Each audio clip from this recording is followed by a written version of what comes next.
Hi Jake, it's Fancy, and thank you for posting your iteration and your original design.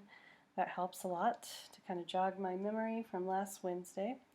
I think the gradations in your original are working better than the ones in your updated version.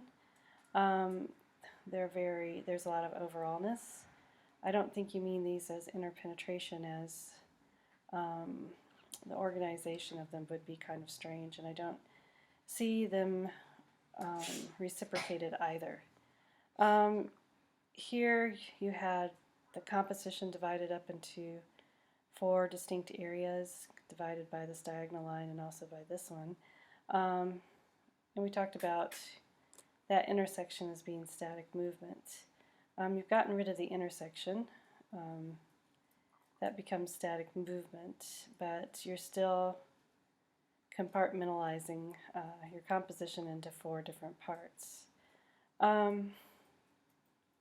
As I suggested during critique, I think you should approach, or people could approach the problem by building the design or creating the design by approaching it in a similar way as previous problems. So if you're using visual pathways, build all your visual pathways. Make sure they're balanced, make sure they unify through the shape and the color.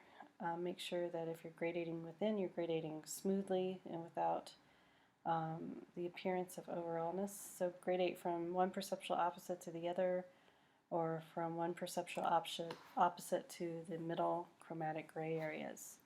So there's lots of different ways. And then after you have all the pathways integrated into the composition, that every part of the composition is part of a pathway, so that none of the pathways appear as figures on a ground, then go back in and overlay with chromatic grays so that you can get and see the effect of just using the water.